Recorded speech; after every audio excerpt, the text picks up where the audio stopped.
أعوذ بالله من الشيطان الرجيم. بسم الله الرحمن الرحيم. أفرأيت الذي كفر بآياتنا وقال لأوتين مالا وولدا أطلع الغيب أم اتخذ عند الرحمن عهدا كلا سنكتب ما يقول ونمد له من العذاب مدا ونرثه ما يقول ويأتينا فردا واتخذوا من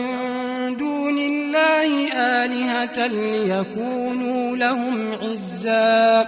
كلا سيكفرون بعبادتهم ويكونون عليهم ضدا ألم تر أنا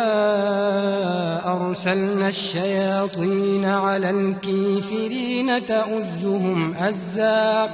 فلا تعجل عليهم إنما نعد لهم عدا يوم نحشر المتقين إلى الرحمن وفدا ونسوق المجرمين إلى جهنم وردا لا يملكون الشفاعة إلا من اتخذ عند الرحمن عهدا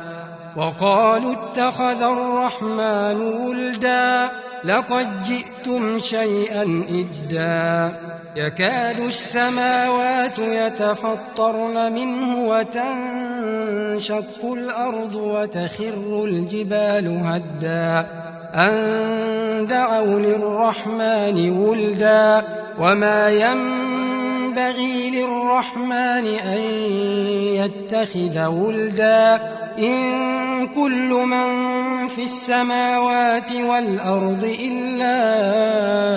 آتي الرحمن عبدا لقد أحصيهم وعدهم عدا وكلهم آتيه يوم القيامة فردا إن الذين آمنوا وعملوا الصالحات سيجعل لهم الرحمن ودا فإنما يسرناه بلسانك لتبشر به المتقين وتنذر به قوما لدا وكم أهلكنا قبلهم